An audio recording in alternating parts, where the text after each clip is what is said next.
भगवते ओम नमो भगवते वासुदेवाय। नारायणं नमस्कृत्य नरं चैव नरोत्तमं देवीं सरस्वतीं व्यासं ततो जयमुदीरयेत्।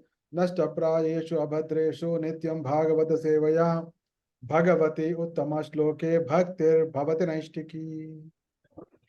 ओम अज्ञानतिमिरान्धस्य ज्ञानाञ्जनशलाकया चक्षुरुन्मीलितं येन तस्मै श्रीगुरवे नमः। मूकं करोति वाचालं पङ्गुं लङ्घयते गिरिं यत्कृपातमहं वन्दे श्रीगुरुं दीनतारिणं। श्रीचैतन्यमनोभीष्टं स्थापितं येन भूतले स्वयं रूपकदा मह्यं ददाति स्वपदान्तिकं। वन्देऽहं श्रीगुरो सीतपदकमलं श्रीगुरोर्न वैष्णवांश्च श्रीरूपं साग्रजातं सहगण रघुनाथान्वितं तं सजीवं साद्वैतं सावधूतं परिजनसहितं कृष्ण चैतन्य देवं श्री राधा कृष्ण पादान् सहगण ललिता श्री विशाखान्वितांश्च नमो ओं विष्णुपादाय कृष्ण प्रेष्ठाय भूतले श्रीमदेव పుడింగ్ తప్పైందట్నా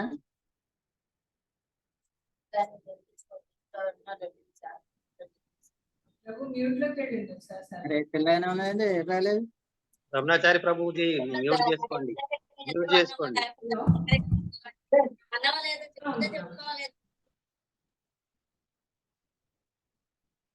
భాగవత బంధువులందరికీ ప్రేమపూర్వకమైన ఆహ్వానం, శుభాభినందనలు.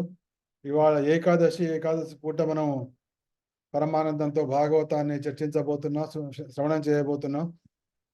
అందరికి కూడా ముందస్తు ఉగాది శుభాకాంక్షలు.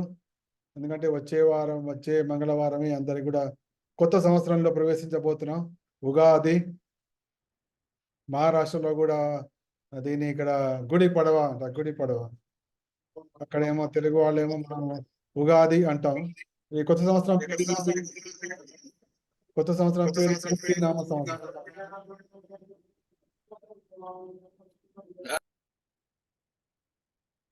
మనుషులు ఎంత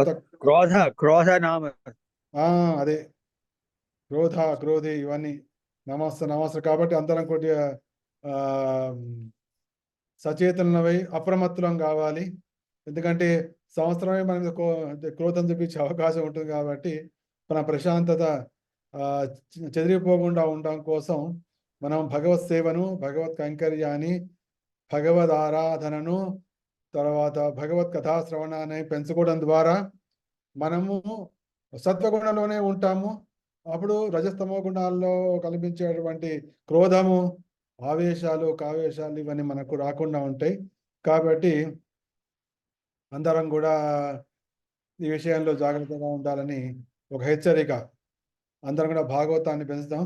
ఎందుకంటే వచ్చే కొత్త సంవత్సరంలోనే కొత్త సంవత్సరం వచ్చే లోపలే ఒకసారి మనం భాగవత శ్రవణం కూడా చేస్తున్నాం. భాగవతంలో చెప్పబడిన విషయం నేను తరచుగా అందరికి చెప్తూ ఉంటాను. దాని యొక్క ప్రభావం ఉంది. వ్యాసుల వారు మొత్తం దాదాపు 4 లక్షల శ్లోకాలతో కూడినటువంటి 4 లక్షల సంఖ్యలో కలిగినటువంటి శ్లోకాలు కలిగినటువంటి పురాణాలు రాస్తారు. మొత్తం 18 పురాణాలు. ఆ 18 పురాణాల్లో ఉన్నటువంటి శ్లోకాల సంఖ్య 4 లక్షలు. ఇవన్నీ ఎందుకున్నాయి? శృతి స్మృతి పురాణాది పంచరాత్రి విధి విన ఐకాంతికి హరే భక్తి ఉత్పాదైవ కల్పతి. అందుకే మనము పురాణాలు, ఉపనిషత్తులు వీటన్నిటిలో కూడా ముఖ్యంగా నారద పంచరాత్రం వీటిలో చెప్పబడినటువంటి ఉపదేశాల ద్వారానే మనం భక్తి చేయాలి. తద్వారా బాహ్యంగా వచ్చేటువంటి ప్రభావాలు, ఇప్పుడు మన కొత్త సంవత్సరంలో రాబోతోంది క్రోధ. కాబట్టి ఆ క్రోధంలో మన క్రోధం రాకుండా చూసుకోవాలి, చాలా ముఖ్యం. ఎందుకంటే మన రూప గోస్వామి వారు కూడా మనకి ఇచ్చిన సందేశం ఏంటంటే వాచో వేగం మనసా క్రోధ వేగం. మన వాక్కును కనుక నియంత్రిస్తే క్రోధం దాంతలదే తగ్గిపోతుంది. ఎందుకంటే మనం ఏదో అంటాం అనగానే ఇంకోళ్ళ కోపం వస్తుంది. వాడు ఏదో అంటాడు, మనకు కొత్తలో కోపం వస్తుంది. ఇవన్నీ కూడా రజోగుణానికి సూచనలు. ఈ విషయంలో మనం రాబోయే కొత్త సంవత్సరంలో తీసుకోవాల్సిన నిర్ణయం ఏమిటంటే అనవసరంగా ఏది నేను మాట్లాడను. ఒకవేళ వాడు ఎదుటి వ్యక్తి ఆ వ్యక్తి ఎవరైనా సరే, ఆడ కానీ మగ కానీ ఎవరైనా కూడా ఒకవేళ ఏదైనా పలికినా కూడా వెంటనే మానసిక వికలత్వం, మానసిక కల్లోలానికి గురిగాను అని నిర్ణయం తీసుకుంటే క్రోధం దాంతరైపోతుంది. అప్పుడు ఎన్ని క్రోధనామ సంవత్సరాలు వచ్చినా కూడా మనకు ఎటువంటి చింత లేకుండా ఉంటుంది. దానికోసం మనం ఈ పురాణాలు, వ్యాసుల వారు మన కోసం ఇచ్చినటువంటి పురాణాలను స్వీకరించాలి. ఎప్పుడు వస్తుంది కోపము అంటే, ఎప్పుడైతే కృష్ణ విముఖులం అవుతామో అప్పుడు మనకు కోపం వస్తుంది. మన కృష్ణ గురించి ఎట్లా తెలుస్తుంది? కృష్ణ గురించి తెలుసుకోవడానికి మనంతా మనకు శక్తి లేదు. మాయాముగ్ధేర జీవ నై స్వతః కృష్ణ జ్ఞాన్ అని కృష్ణదాస కవిరాజు కోసం రాశారు.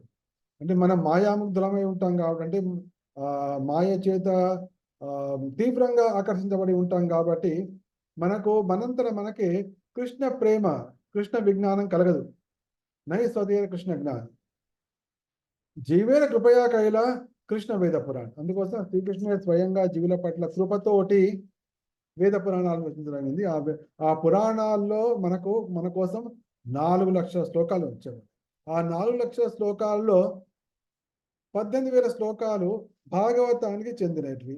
ఆ 18,000 శ్లోకాల్లో ఒక శ్లోకం మనకి ఏం చెప్తుందంటే, ద్వాదశ్యాం ఏకాదశ్యాం వా శృణ్వన్ ఆయుష్యవాన్ భవేత్. ద్వాదశి పూట కానీ అంటే రేపు, వా లేకపోతే ఏకాదశ్యాం అంటే ఇవాళ, పాపమోచన ఏకాదశి, ఇవాళ కానీ రేపు కానీ ఎవరైతే భాగవతాన్ని వింటారో, శృణ్వన్ ఆయుష్యవాన్ భవేత్, వారికి ఆయుష్ దీర్ఘంగా పెరుగుతుంది. అంటే దీర్ఘమవుతుంది, వాళ్ళకి దీర్ఘాయువు కలిగిన వారు అవుతారు. ఏకాదశి పూట కానీ లేదా ద్వాదశి పూట కానీ ఎవరైతే భాగవతాన్ని వింటారో. ఇక ఎవరైతే ఏకాదశి పూట కానీ ద్వాదశి పూట కానీ ఉపవాసం ఉండి భాగవతాన్ని అధ్యయనం చేస్తారో వారు పవిత్రులు అవుతారు. పూతో భవతి పాతక, సమస్త పాతకాల నుంచి వారు విడిపడుతున్నారు అని చెప్పి ఈ 18,000 శ్లోకాల్లో ఒక శ్లోకం అని చెప్తోంది. సో ఈ విధంగా భాగవతాన్ని ఆశ్రయించి మనం ఈ క్రోధనామ సంవత్సరం యొక్క తీవ్రత నుంచి, ప్రభావం నుంచి, ఎందుకంటే ఆ సంవత్సరం ప్రభావం వల్ల మనం కూడా ఆ క్రోధ ప్రభావితం అయితే జీవితమే అల్లకల్లోలం అవుతుంది. కాబట్టి క్రోధం రాకుండా చూసుకుందాం. క్రోధం లేనివాడు భీమంతుడు, మహాధీరుడు, శాంతంలో ఉన్నవాడు. కాబట్టి భాగవతాన్ని ఆశ్రయిద్దాం. అనన్యధి, ఎప్పుడైతే మనం అనంచితంతో భాగవతంలోని ఒక శ్లోకాన్నైనా, ముఖ్యంగా ఏకాదశి పూట ఈ శ్లోకం తప్పకుండా చదవాలి. ద్వాదశ్యాం ఏకాదశ్యాం వా శృణ్వన్ ఆయుష్యవాన్ భవేత్ పఠత్ అనష్టన్ ప్రయతః. అనష్టన్ అంటే ఉపవాసము ఉండి, అనష్టన్ ప్రయతః. ప్రయతః అంటే పూర్తి శ్రద్ధతోటి. శ్రద్ధ అంటే విశ్వాసం. ఓకే అంటే ఏంటి? భాగవతంలో వ్యాసుల వారు ఈ విధంగా చెప్పారు. ఏం చెప్పారు? ఏకాదశి పూట కానీ ద్వాదశి పూట కానీ ఎవరైతే భాగవతాన్ని వింటారో వారు ఆయుష్యవంతులు అవుతున్నారు, దీర్ఘాయు కలిగిన వారు అవుతున్నారు. ఆయుష్యవాన్ భవేత్. పఠత్ అనష్టన్ ప్రయతః, ఎవరైతే ఉపవాసం ఉండి భాగవతాన్ని ఈ 2 రోజుల్లో అధ్యయనం చేస్తున్నారో, అధ్యయనం చేస్తున్నారో వారు సమస్త పాతకాల నుంచి బయటపడుతున్నారు అని ఈ విషయం చెప్పారు. దీని శ్రద్ధతోటి, అంటే దీని విశ్వాసం ఉండాలి. విశ్వాసం ద్వారా మన సమస్తాన్ని మనం సాధించగలుగుతాం. అర్జునుడు కృష్ణుడితో ఇదే అన్నాడు, సర్వమేతద్ ఋతం మన్యే యన్మాం వదసి కేశవ. కృష్ణ, ఓ కేశవ, నువ్వు ఏదైతే పలికావో సర్వమేతద్, అంతా కూడా నేను సత్యమనే నమ్ముతున్నా. నువ్వు పలికినది అంతా ఏదో కొంత విషయమే నేను అన్నట్టు కాదు. సర్వమేతద్ ఏతద్ ఋతం మన్యే యన్మాం వదసి కేశవ. కృష్ణ, నువ్వు పలికిందని నేను సత్యము నేను విశ్వసిస్తున్నాను. ఈ శ్రద్ధ మనకు అవసరం. కాబట్టి భాగవతాన్ని ఆశ్రయించడం ద్వారా మనం ఆ క్రోధనామ సంవత్సరంలో, అంటే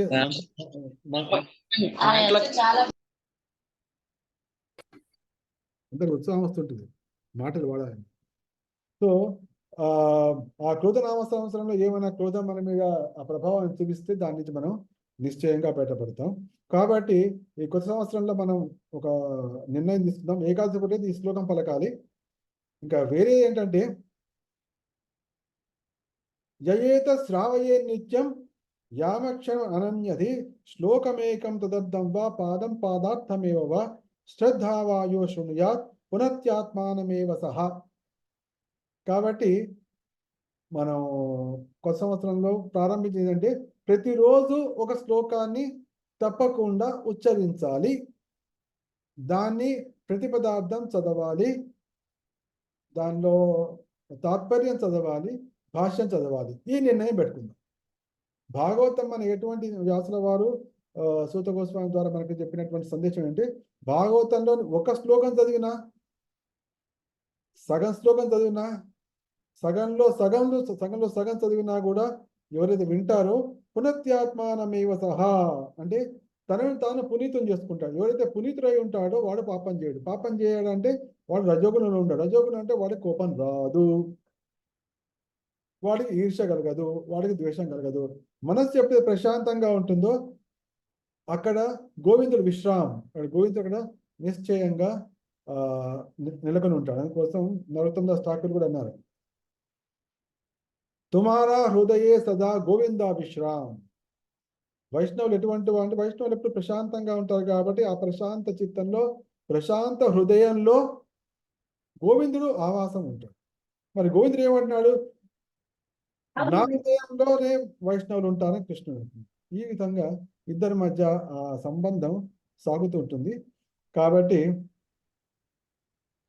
ఏతత్వాకైతం విప్రా కథం కర్మణ మాహాత్మ్యం వాసుదేవస్య సర్వాశుభ వినాశనం. సమస్తమైన అశుభాలు వినాశము నశించిపోవాలి అంటే శ్రీమద్ భాగవతంలో చెప్పబడినటువంటి కృష్ణ మహిమలను మనం చక్కగా శ్రవణం చేయాలి. ముఖ్యంగా ఈరోజు మనం చేస్తూనే ఉన్నాం, కానీ ఆ మహిమను మీకు ఒకసారి గుర్తు చేద్దామని ఈ శ్లోకం పలికాను. దీంట్లో భాగవతం యొక్క మహిమ ఏమిటంటే అవిస్మృతం కృష్ణ పదార విందయో. భాగవతం యొక్క నిత్యపఠనం వల్ల మనకు కలిగేది ఏమిటంటే మరపురాని విధంగా శ్రీకృష్ణుని పాదార విందముల పట్ల స్మృతి. అంటే శ్రీకృష్ణుని పాదార విందముల పట్ల ఎప్పటికి కూడా మరుపు రానే రాదు, మనకి ఎప్పుడు ఆ స్మరణనే కలిగిస్తుంది భాగవతం. క్షీణోతి అభద్రాణి చ శంతనోతి. అభద్రాలు అంటే అనర్థాలు, అవాంతరాలు ఏవైతే ఉంటాయో అవన్నీ కూడా తగ్గిపోతూ ఉంటాయి. తర్వాత మంగళము శుభము అనేది పెరుగుతూ ఉంటుంది. అశుభాలు తగ్గిపోతుంటాయి, శుభాలు పెరుగుతూ ఉంటాయి. ఎంత అద్భుతం. సత్వస్య శుద్ధిం, మన యొక్క అస్తిత్వము శుద్ధి పడుతుంది. మనం పూర్తిగా సత్వగుణంలోకి ప్రయాణిస్తూ ఉంటాం. సత్వగుణంలో ప్రయాణిస్తున్నాం అంటే మనకి ఎప్పటికీ కోపం రాదు, మనకి ఎప్పుడు కోపతాపాలు కలగవు. తర్వాత ఎప్పటికి కూడా మనకి ఈర్ష్యాద్వేషాలు కలగదు, లోభము కలగదు. ఇవన్నీ కూడా పరమాత్మ భక్తి జ్ఞానంచ విజ్ఞాన విరాగయుక్తం. ఇది భాగవతం యొక్క మహిమను. ఈ భాగవతం మన జీవితాంతం మనం వింటూనే ఉండాలి. ముఖ్యంగా ఏకాదశి పూట, ద్వాదశి పూట. ఇవాళ ఏకాదశి పేరు కూడా చాలా స్పెషల్ ఏకాదశి, అదే పాపమోచని ఏకాదశి. పేరుతోనే అందరికి అర్థమైపోతుంది, ఓహో ఈ ఏకాదశిని పాటించిన వారికి పాపము నశించును, వారి పాపం సంపూర్ణంగా నశిస్తుంది. ఇది శ్రీకృష్ణ స్వయంగా ధర్మరాజుకు చెప్పాడు. ముఖ్యంగా ఈ ఏకాదశి ఎటువంటిది అంటే ఎవరికైనా వాళ్ళకైనా కూడా పిశాచ జన్మము కొన్ని కారణాల వల్ల లభిస్తే ఈ ఏకాదశి ప్రభావంతో ఆ పిశాచ జన్మము క్షణంలో నశించిపోయి మళ్ళీ వాళ్ళకు ఉన్నటువంటి పూర్వజన్మము ఉత్తమం కలుగుతుంటుంది. దానికి సంబంధించినటువంటి కథ కూడా చాలా ఉంది, దానిలో ఏకాదశి మహత్యం ఉంది. ఏదో ఒక రోజు మేము ఆల్రెడీ ఆ పుస్తకాన్ని రాయడం జరిగిపోయింది. ఏకాదశి వ్రత మహాత్మ్యం అనే పుస్తకం రాశాను నేను. దాని వివరంగా దానిలో వచ్చే మనకు ఉండే 24 ఏకాదశులు, తర్వాత ద్వాదశి, మహాద్వాదశి, తర్వాత హరిభక్తి విలాసంలో ఏకాదశి మహిమల గురించి ఏ విధంగా చెప్పబడింది, తర్వాత భక్త అంబరీషుని కథ, ఇవన్నీ కూడా దానికి సంబంధించిన వివరాలన్నిటి కూడా క్రోడీకరిస్తూ ఏకాదశి పూట మనం ఏం చేయాలి, ఏం చేయకూడదు అని చెప్పి ఒక పుస్తకం మేము ఆల్రెడీ రాసి సబ్మిట్ చేసేసాము. భక్తి వేదాంత బుక్ ట్రస్ట్ వాళ్ళు త్వరలోనే ప్రింట్ చేస్తారు. ఆ శుభవార్త కూడా మనకు కొత్త సంవత్సరంలో వస్తుంది త్వరలోనే. అప్పుడు మీరు ప్రతి సంవత్సరం ప్రతి ఏకాదశి కూడా దాంట్లో చెప్పినటువంటి కథను చదువుకోవడము, దాంట్లో చెప్పబడిన నియమాలను పాటించడము, ఇంకా ఇతరులకు లాభం చేయడం కోసం నెలకు కనీసం ఒకరికైనా కూడా ఏకాదశి గురించి చెప్పడము, వారికి ఆ పుస్తకాన్ని బహూకరించడం. ఈ విధంగా మనం మీ దగ్గర ఒక 10-15 పుస్తకాలు పెట్టుకున్నారంటే సంవత్సరంలో కనీసం ఒకరికైనా ఇంట్రడ్యూస్ చేయొచ్చు. ఒక పాతిక పెట్టుకున్నారంటే ఇద్దరికి ఇంట్రడ్యూస్ చేయొచ్చు. ఈ విధంగా మీ భక్తి కూడా అనుమతిస్తుంది. మీలో కూడా మీ సత్వశుద్ధి కూడా పెరుగుతుంటుంది దీని యొక్క మహిమ వల్ల. పాపం వల్లనే మనిషి ఈ మహాపాపం, ఒక అప్సరస మహాపాపం చేసింది. ఒక మహా తపస్విని ఈ మాయలో వలలో వేసుకునేటప్పటికల్లా ఆయన తన తపస్సు అంతా జార విడిచి ఆ అప్సరస మోహంలో పడడం. తర్వాత ఆ మోహం నుంచి బయటకు రాగానే ఆయన కోపం వచ్చింది. బాగా కోపం వచ్చి వెంటనే నువ్వు పిశాచి అయిపో, నీ దుష్టబుద్ధి ఈ విధంగా ఉంది అని అన్నాడు ఆయన. దాంతో ఆమె పిశాచి అయిపోయింది. ఈయన కూడా ఆ చేసిన ఆ కామవాంఛ వలన చేసిన పుణ్యం అంతా పోయింది, చేసిన తపస్సు మొత్తం నశించిపోయింది.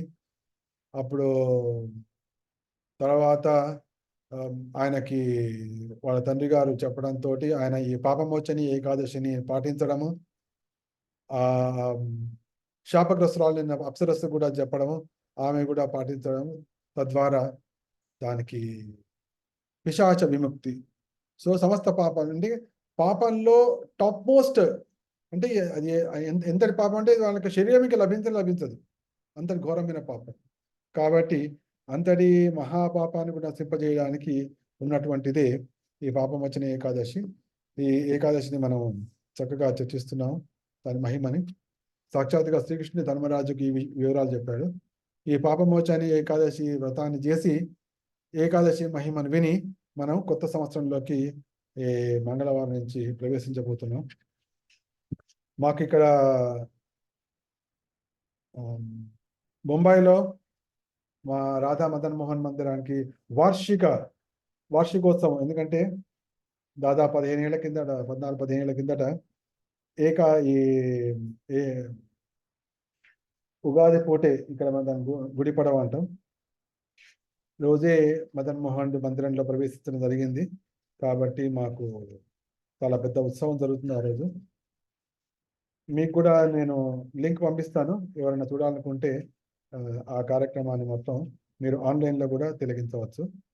అరుణకు పంపిస్తాను, అరుణ పంపిస్తే అరుణ మీకు ఇస్తుంది, మీరు చక్కగా ఆ ఉత్సవాన్ని కూడా చూడవచ్చు.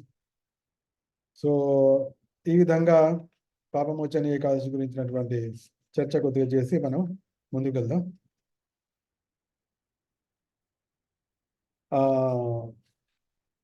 మనం గత కొన్ని వారాలుగా శ్రీకృష్ణునికి దగ్గరగా చేరే మార్గం గురించిన ఉపదేశాలు వింటున్నాం. ఎందుకంటే ఎప్పుడైతే మనము పాప విముక్తులమవుతామో అప్పుడే మనము కృష్ణుని వైపు అడుగులు వేయడానికి ప్రయత్నిస్తాము. ఎప్పుడైతే సత్వ వృద్ధి చెందుతుందో అప్పుడు వడివడిగా మనం అడుగులు వేసే మార్గం ఉంటుంది. గత 2 వారాల్లో మనం అది కూడా విన్నాం. ఎవరైతే భగవద్ధామ ప్రాప్తిలోకి వెళుతున్నారో, భగవద్ధామాన్ని పొందబోతున్నారో వారి లక్షణాలు 8 లక్షణాలు ఇక్కడే కనిపిస్తాయి అనే చర్చ కూడా నేను చెప్పాను. కొంతమంది భక్తులు కూడా అడిగారు, ప్రభుజీ మీరు మళ్ళీ చెప్పండి అని కూడా అడిగారు. అది కూడా మళ్ళీ నేను చెప్తాను, చాలా టూకీగా చెప్పేసి ముందుకెళ్తాను. ఇక దాని వెళ్ళే ముందర మనకు ఆ లక్షణాలు మనం పెంచుకుంటూ ఉండాలి. పెంచుకుంటూ ఉంటే మనం కృష్ణుడికి దగ్గరగా చేరువవుతున్న వాళ్ళం. అయితే ఇంకో సందేశం ఏంటంటే, అందతమ ప్రవిశంతి ఏ విద్య ఉపాసతే. ఎవరైతే ఆత్మవిద్యను ఉపాసన చేస్తుంటారో, ఆత్మవిద్యను ఉపాసన చేసేవారు భగవంతుడి వైపు ప్రయాణిస్తారు. భగవంతుడి వైపు ప్రయాణిస్తారంటే వాళ్ళ లక్షణం ఏంటి? ఇక్కడ భగవంతుడు ఏంటి? భగవంతుడైన శ్రీకృష్ణుడు సచ్చిదానంద స్వరూపుడు. సత్ అంటే నిత్యత్వం కలిగిన వాడు, తర్వాత జ్ఞానపూర్ణుడు, ఆనందపూర్ణుడు. కాబట్టి మనము అగ్ని వైపు వెళుతున్నామంటే మనకు చీకటి దూరం అయిపోతుంటుంది, వేడి దగ్గర అవుతుంటుంది, ఇవన్నీ మనకు కనిపిస్తుంటాయి. అదేవిధంగా కృష్ణుడి వైపు మనకు అడుగులు వేస్తున్నామంటే మనకు గురించినటువంటి స్వరూపానుభూతి కలుగుతుంటుంది. తర్వాత అవును నేను నిత్యుణ్ణి అనే భావన కూడా కలుగుతుంటుంది, దాంతోపాటు ఆనందం కూడా కలుగుతుంది. కాబట్టి ఆత్మవిద్య ద్వారా మనకు లాభమే కానీ కించిన్ మాత్రమే నాకు నష్టం ఉంది. కానీ అవిద్య వల్ల మాత్రము దుఃఖమే కలుగుతుంది, కృష్ణుడికి దూరంగానే వెళతాము. ఇది మనకు తెలుసుకోవాలి. అవిద్య అంటే ఏమిటంటే ఆత్మకు అన్యమైనది అవిద్య. అంటే ఏ విద్య ద్వారా అయితే మనకు ఆత్మతత్వం తెలియదో అది అవిద్య. ఏ విద్య ద్వారా అయితే మనకు గర్వం పెరుగుతూ ఉంటుందో అది అవిద్య. ఇప్పుడు కొంతమంది పిహెచ్డి వరకు వెళ్తారు, లేకపోతే ఐఐటీలో చేస్తుంటారు, వాళ్ళ పెద్దలకు నమస్కారం కూడా చేయలేకపోవచ్చు. అంటే ఏంటి? అందుకే ప్రభుపాద వారు మాటి మాటికి అదే అంటారు, ఈ ప్రపంచంలో అనేక విద్యలు నేర్పడానికి అనేకమైన శాఖలు ఉన్నాయి, కానీ ఆత్మ విద్యను చెప్పడానికి మాత్రం ఎటువంటి విద్యాశాఖ లేదు అని ఆయన తమ బాధను వ్యక్తపరిచారు. అందుకోసమే ఇక్కడ భక్తి వేదాంత కాలేజ్ ఆఫ్ వేదిక్ ఎడ్యుకేషన్ మేము బొంబాయిలో అయితే ప్రారంభించామో దాని పేరు అనమాట, అంటే ఆత్మ విద్యా కళాశాల. అంటే ఆత్మ విద్యను చెప్పడం కోసమే ఆ కళాశాల. అది మా సంకల్పం. ఎవరైతే వస్తారో అక్కడికి వారికి ఆత్మ గురించినటువంటి బోధ చేయడం. కాబట్టి ఏ విద్య ద్వారా అయితే మన అవిద్య తొలుగుతుందో, అవిద్య అంటే పెద్దలకు గౌరవం ఇవ్వకపోవడము, భగవంతుని నమ్మకపోవడము, శాస్త్రాన్ని నమ్మకపోవడము, భగవంతుని విశ్వసించకపోవడము, తర్వాత భక్తిమయ కార్యాల పట్ల అభిరుచి పెట్టకపోవడం, దాని శ్రద్ధ ఉండకపోవడము, ఏకాదశి శ్రద్ధ ఉండకపోవడం, ఇవన్నీ కూడా అవిద్యకు గుర్తులు. మనం చదువుకునే చదువు ద్వారా ఇవన్నీ ఏమిటి, వీళ్ళు భక్తి అంటారు, ఏకాదశి అంటారు, ఇదంటారు, అదంటారు అన్ని నీ చదువు నీకు ఆ విధంగా అడ్డుపడుతుంటే అది అవిద్య కింద. కానీ ఏ విద్య ద్వారా అయితే నీకు కృష్ణుడి వైపు అడుగులు వడివడిగా పడుతూ ఉంటాయో అది అది అది విద్య, అసలైన విద్య. కాబట్టి ఎవరైతే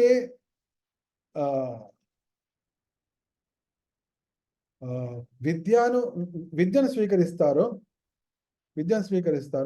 వారు భగవంతుని వైపు ప్రయాణిస్తారు. ఎవరైతే అవిద్యను ఉపాసన చేస్తుంటారో వాళ్ళు అంధతమ ప్రవిశంతి.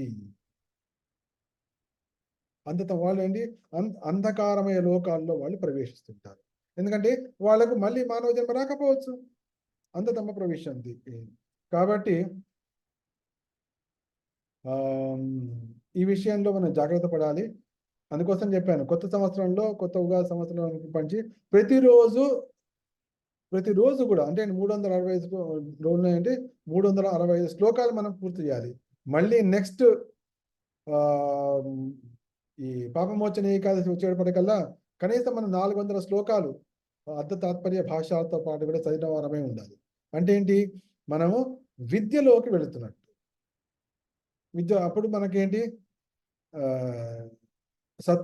మన సత్వశుద్ధి పెరగడము, తర్వాత అవిద్య నశించడం, ఈ విధంగా జరుగుతుంది. నెక్స్ట్ ఇంకో సంగతి తెలుసుకోవాలి.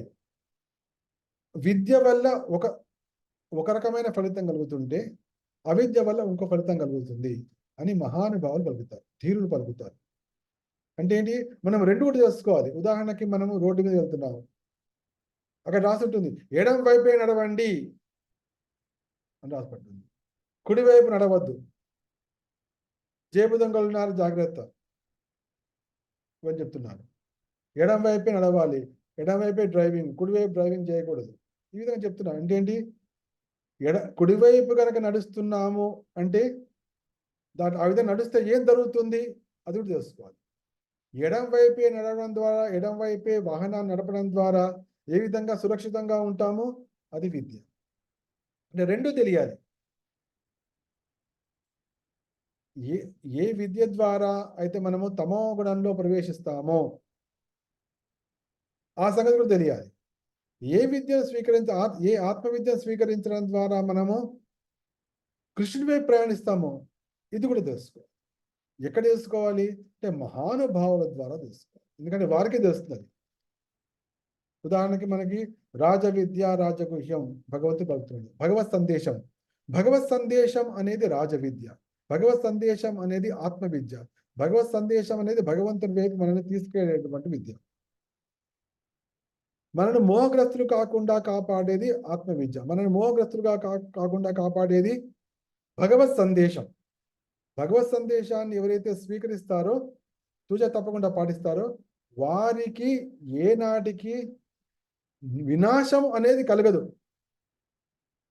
ఇది ఫస్ట్ గుర్తుంచుకోండి. దీని మీద పూర్తి విశ్వాసం ఉండాలి.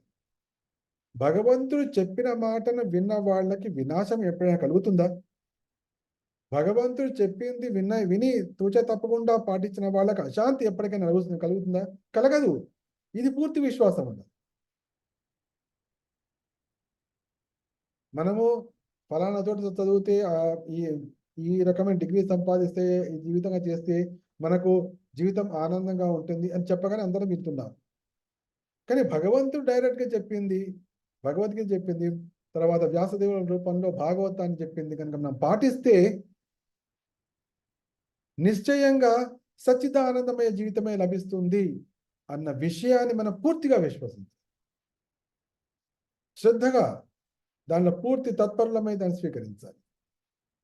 ఆ విధంగా చేయగలిగితే ఎన్ని సంవత్సరాలు వచ్చినా, లేకపోతే రకరకాల ఇంకా కొన్ని పేర్లు ఉంటాయి. ఆ పేర్లు నాకు గుర్తులేవు. అవి ఎటువంటి ఉన్నా కూడా ఆ పేర్లు కొద్ది భయాన్ని కలిగిస్తుంటాయి. అయినా కూడా మనకు ఎటువంటి చింత ఉండదు. ఎందుకంటే మనకు ఒక రక్షణ వలయం ఉంది, మనకు భగవద్ రక్షణ వలయం ఉంది, భగవద్ ఆదేశ పాలన వలయం ఉంది. భగవంతుని అందుకోసమే మహానుభావులు పలుకుతుంటారు. ఎక్కడైతే భగవత్ సేవ జరుగుతుంటుందో, ఎక్కడైతే భగవత్ సేవ మనం ఒక గుడికి వెళ్తాం, మన ఇస్కాన్ గుడికి వెళ్తాం. ఇస్కాన్ గుడికి వెళ్ళినప్పుడు మనకు ఎవరైనా సరే ఫస్ట్ టైం వచ్చినప్పుడు వాళ్ళకి మనకు చాలా ప్రశాంతంగా అనిపిస్తుంది. నాకు చాలా ఆనందంగా ఉండండి, ఇవాళ వస్తే గుడికి వస్తే ఎంత సంతృప్తిగా ఉంది అంటే. ఎందుకంటారు అట్లా? కారణం ఏంటి? ఎందుకంటే అక్కడ భగవత్ సేవ జరుగుతుంది. ఎక్కడైతే భగవత్ సేవ జరుగుతుంటుందో ఆ భగవత్ సేవ జరిగిన చోట సంపూర్ణంగా విశుద్ధ సత్వగుణమే ఉంటుంది. ఆ విధంగా ప్రతి ఒక్కరికి కూడా సంపూర్ణ సేవా అవకాశాలు కలిగే విధంగా ప్రభుపాదుల వారు మందిరాలు నిర్మించారు. అంటే కాబట్టి ఎక్కడైతే మనకు భగవత్ సేవకు అవకాశం వస్తుందో అక్కడ మనం తీర్థక్షేత్రంలో ఉన్నట్టే. ఎక్కడైతే భగవత్ సేవ నిరంతరము 24 గంటలు భగవత్ సేవ జరుగుతున్న స్థానం అంటే అదే తీర్థస్థానము. ఎక్కడో నది ప్రవహిస్తున్న స్థానమే తీర్థస్థానం కాదు. ఎక్కడైతే తీర్థపాదుడైనటువంటి భగవంతుని యొక్క సేవ 24 గంటలు సాగుతూ ఉంటుందో అదే తీర్థస్థానము. కాబట్టే నువ్వు అక్కడికి వెళ్ళగానే అక్కడ స్నానాలు లేకపోయినా, నువ్వు తలమునక లేకపోయినా, నువ్వు ఇట్లా మొత్తం జుట్టంతా తడిసిపోయే విధంగా ఏం చేయకపోయినా అక్కడ వెళ్ళగానే నీకు ప్రశాంతత లభిస్తుంది. ఎందుకంటే నువ్వు శుద్ధ సత్వగుణంలోకి వెళ్ళిపోతున్నావు. ఇది దాని రహస్యం. కాబట్టి ఎక్కడైతే ఇస్కాన్ మందిరం ఉంటుందో, ఎక్కడైతే రాధాకృష్ణ యొక్క సేవ జరుగుతుందో, ఎందుకంటే రాధాకృష్ణ ఇప్పుడు అనేకమైన మందిరాలు ఉండొచ్చు, కానీ ఆ మందిరాలలో పొద్దున పూట కాసేపు, సాయంత్రం పూట కాసేపు మాత్రమే గుడి తెరిచి ఉంటుంది. మిగతా అన్ని సమయాల్లో గుడి తాళం పెట్టుంది. అక్కడ 24 గంటలు భగవత్ సేవ సాగదు. కాబట్టి అది తీర్థస్థానం అవ్వడానికి చాలా తక్కువ అవకాశం. కానీ ప్రభుపాదుల వారు నిర్మించినటువంటి ఏదైతే మందిరాలు ఉన్నాయో అక్కడ 24 గంటలు భగవత్ సేవ నడుస్తూనే ఉంటుంది. బయటికి తలుపు వేసి ఉండవచ్చు, కానీ లోపల సేవ జరుగుతూనే ఉంటాయి. భగవంతుడు ఇప్పుడు 4 లేవబోతున్నాడు, మధ్యాహ్నం పడకుండా లేవబోతున్నాడు, వాడు 2 గంటలకే వాళ్ళని మళ్ళీ వంట చేయడం మొదలు పెడుతుంటారు. అంటే ఏంటి? బయట తలుపులు మూసేసి ఉండొచ్చు, కానీ లోపల మాత్రం సేవ నడుస్తూనే ఉంటుంది. లోపల భక్తులు ఉంటారు, వాళ్ళు రకరకాల సేవలు చేస్తుంటారు, వాళ్ళు గిన్నెలు దోముతుంటారు, ఈ పనులు ఆ పనులు నడుస్తూనే ఉంటాయి. అంటే ఏంటి? 24 గంటల సేవలు నడుస్తూనే ఉంటాయి. కాబట్టి అది తీర్థస్థానము. కాబట్టి అది వెళ్ళిన వారికి ఏది అంటే ఇంకా సేవలో పాల్గొంటే ఇంకా పరమానందం కలుగుతుంది. కానీ కేవలం వెళ్ళినంత మాత్రమే, కేవలం భగవంతుని దర్శనం మాత్రం చూస్తే మనకు సంపూర్ణ ఆనందం కలగడానికి కారణం ఏమిటి? రాధా శ్యామసుందర్ ఉన్నారు, రాధా మదన్ మోహన్ ఉన్నారు, లేకపోతే రాధా పార్థసారథి, రకరకాల రాధా మాధవులు ఉన్నారు. వీళ్ళందరి యొక్క దర్శనం అంటే అక్కడ సేవ జరుగుతుంది. ఇది మనం తెలుసుకోవాలి. కాబట్టి ఆ తీర్థస్థానంలోకి వెళ్ళినప్పుడు సేవలో పాల్గొంటే నిశ్చయంగా మనం ఎన్ని క్రోధనామ సంవత్సరాలు వచ్చినా కూడా ఎటువంటి చింత లేకుండా మనం ఉండగలుగుతాము. అంతేకాకుండా భగవంతుని వైపుకు నెమ్మదిగా అడుగులు వేయగలుగుతాం. ఒక భక్తుడు అడిగాడు, ప్రభుజీ మీరు ఆ 8 లక్షణాలు ఏవైతే ఉంటాయో భగవత్ ప్రాప్తిని పొందిన వారు, భగవత్ ప్రాప్తిని పొందబోతున్న వారు ఆ లక్షణాల గురించి మీరు వర్ణించారు అని అడిగారు. దాని గురించినటువంటి ఒక శీఘ్రంగా పలుకుతాను. చక్కగా మొట్టమొదటి ఏమిటి అంటే, ఎవరైతే భగవత్ ప్రాప్తిని పొందుతున్నారో, భగవత్ ప్రాప్తిని పొందబోతున్నారో, ఇప్పుడు ఒక ఫలానా వ్యక్తి భగవత్ ప్రాప్తిని పొందాడా లేదా అంటే, ఆ వ్యక్తి ఎటువంటి పాపాలు కూడా చేయని వాడై ఉంటే నిశ్చయంగా భగవంతుని పొందే ఉంటాడు. నీలో కూడా ఎటువంటి పాపాలు చేయాలి అనేటువంటి సంకల్పం కానీ, ఆ కోరిక కానీ, ఆ తలంపు కానీ, ఆ పాప దృష్టి అనే వాళ్ళంతా గగురుపాటు కలుగుతూ అనుకుంటే నువ్వు కూడా ఆ భగవత్ ప్రాప్తి వైపే అడుగులు వేస్తున్నట్టుగా ఉంటుంది. పాపం చేయాలనే చింతన నీకు హృదయంలో లేనేలేదు. జరిగిపోయిన పాపాల పట్ల నీ తీవ్రమైనటువంటి పశ్చాత్తాపం కలుగుతుంది. తీవ్ర పశ్చాత్తాపం కలుగుతుంది. అంటే నువ్వు భగవంతుడి వైపు వడివడిగా అడుగులు వేస్తున్నావు. ఒక వ్యక్తి పోయిన తర్వాత, అవునండి ఈ వ్యక్తిని పాపం చేశాడా, ఓ ఈయనేంటి పాపం, తాను సాక్షాత్తుగా తీర్థస్వరూపుడు అండి అని ఎవరైనా అనగలిగితే ఆ వ్యక్తి నిశ్చయంగా భగవత్ ప్రాప్తిని పొందిన వాడే. ఇంకా రెండవది, అటువంటి ముక్తాత్మంలో ఎప్పుడు కూడా ముసలి లక్షణాలు కనిపించవు. ముసలితన లక్షణాలు ఆ వ్యక్తిలో ఏనాటికి ఎప్పటికీ కనిపించవు. ఎప్పుడు నిత్యోత్సాహంతో ఉంటాయి. ఏ విధంగా అయితే 25 ఏళ్ల యువకుడు 25 ఏళ్ల యువతి ఎంత ఉత్సాహంగా ఉరకలేస్తూ గెత్తుతూ ఉంటారో, ఆ విధంగా 60, 70, 90, 100 ఏళ్లకు కూడా ఆ విధంగా పరమోత్సాహంతో ఉంటారు. వాళ్ళలో వృద్ధాప్య లక్షణాలు ఏమాత్రం కనిపించవు. నిరంతరము వాళ్ళు సేవోన్ముఖులై పరమోత్సాహంతో ఉంటారు. ఇది ఒక లక్షణం, భగవత్ ప్రాప్తికి లక్షణం, భగవంతుడు నడుస్తున్న లక్షణం. దీనికి నేను ఆయన ఉపమానం కూడా చెప్పాను. మన జగన్నాథదాస్ బాబాజీ మహారాజ్, మన ఆచార్యులు ఒకరైనటువంటి ఆయన 140 సంవత్సరాల సమయంలో ఆయన ఆ బుట్టలోంచి దుమికి మరీ నృత్యం చేశారు. ఇది రెండవ లక్షణం. తర్వాత మూడవది ఏమిటంటే విమృత్యు. ఆయన చేసే పనిలో ఏది కూడా మళ్ళీ జన్మలు కలిగించే అటువంటి పని ఎప్పటికీ ఉండదు. విమృత్యు అంటే ఏంటి? ఆయన చేసే కార్యక్రమంలో ఎవరికైతే మోహం ఉంటుందో, ఎవరికైతే అనపరానటువంటి కోరిక ఉంటుందో వారికి మళ్ళీ జన్మలు కలుగుతాయి. ఎవరికైతే ఒక వ్యక్తి మీద మోహం ఉంటుందో ఆ వ్యక్తి మళ్ళీ వస్తుంది. కాబట్టి అతనికి ఎవరి మీద మోహం ఉండదు. మోహం అనేది తర్వాత అనపరానటువంటి కోరిక అనుభవించి తీరాల్సిందే అనేటువంటిది. ఎందుకంటే ఆ కోరిక కోసం మళ్ళీ వస్తాం. అంటే ఏంటి? మన కోరికల వలన కొత్త దేహాన్ని తయారు చేసుకుంటుంది, మోహం వలన కొత్త దేహాలను తయారు చేసుకుంటుంది. కాబట్టి అతనికి అటువంటి లక్షణాలు ఉండవు. తర్వాత అతనికి ఉండేటువంటి 4వ లక్షణం ఏంటంటే శోకం అనేది ఉండదు. ఎందుకంటే భగవంతుడు ఆనంద నిధి. 4వది లక్షణం ఏంటంటే భగవంతుడు ఆనంద నిధి. కాబట్టి ఆనందం వైపు వెళ్తున్న వాడికి, అగ్ని వైపు వెళ్తున్న వాడికి చలి ఉంటుందా? ఉండదు. అదేవిధంగా ఆనంద నిధి అయినటువంటి శ్రీకృష్ణుడు వైపు నడిచే వాడికి శోకం అనేది ఉంటుందా? ఉండదు. ఎందుకంటే తెలుసు ఇక్కడ ఉండబోయేది ఎంతకాలం, ఇంకా అతి అల్పమైన కాలము. దీని తర్వాత నేను వెళ్ళబోయేది అక్కడికి. కాబట్టి ఇక్కడ కలిగేటువంటి నష్టాల గురించి ఆ వ్యక్తి ఎందుకు శోకిస్తాడు? కాబట్టి అతనికి శోకం అనేది ఉండదు. విశోక బ్రహ్మభూత ప్రసన్నాత్మ న శోచతి న కాంక్షతి. తన శోకం అనేది ఉండదు, కోరేది ఉండదు. కోరేది లేదు అంటే జన్మలు లేవు. శోకం అనేది లేదు అంటే ఎందుకంటే అతను ఆనందం వైపు నడుస్తున్నాడు. ఇది 4వది. తర్వాత అతనికి ఇంద్రియ భోగం పట్ల ఏమాత్రం లేదు. కేవలం దేహ పోషణకు కావాల్సిన మాత్రమే తీసుకుంటాడు తప్ప ఇంద్రియ భోగం అనేది అటువంటి లక్షణం అతనిలో గోచరించదు. అది నెక్స్ట్. అది తర్వాత నెక్స్ట్ 6వది ఏమిటంటే కృష్ణుడి సేవలో నెలకొనడం తప్ప అతడు ఇంకో దాన్ని కోరడు. సాధారణంగా ఎప్పుడైనా మనం పని చేస్తుంటే మనకే ఇంకా ఎక్కువ పని చెప్తుంటారు.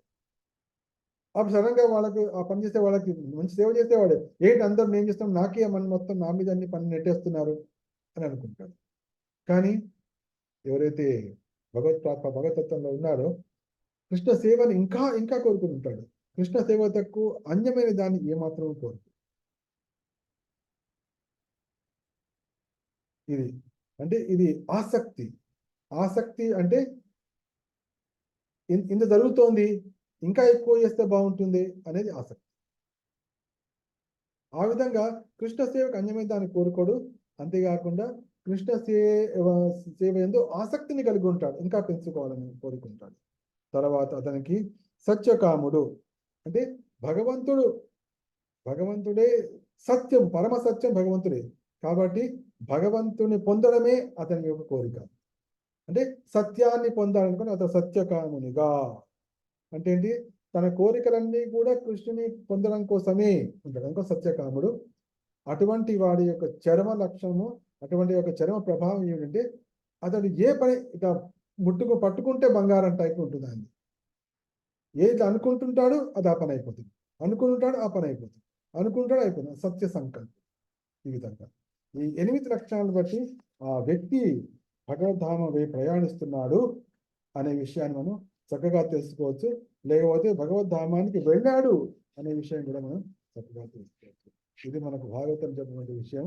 ఇది మనం నిరంతరము దీన్ని గమనిస్తూ ఉండాలి. ముఖ్యంగా ఈ భౌతిక జగత్తులో ఉండే లక్షణం ఏంటంటే జడ జగత్. ఇది జడ జగత్తు.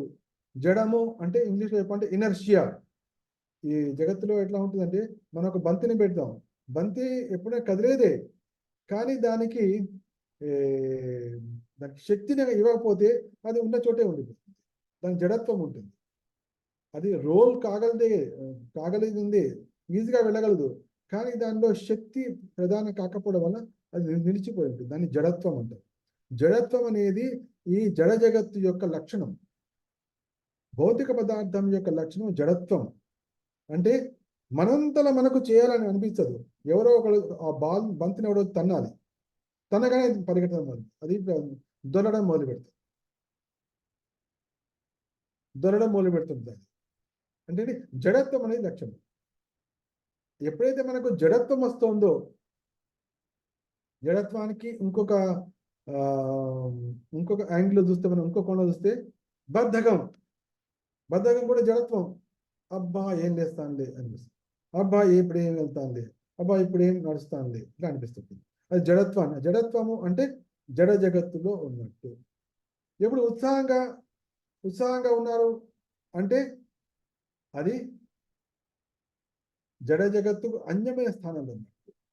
అంటే చైతన్యవంతమైన జగత్తులో ఉన్నట్టు, అదే ఆధ్యాత్మిక జగత్తు.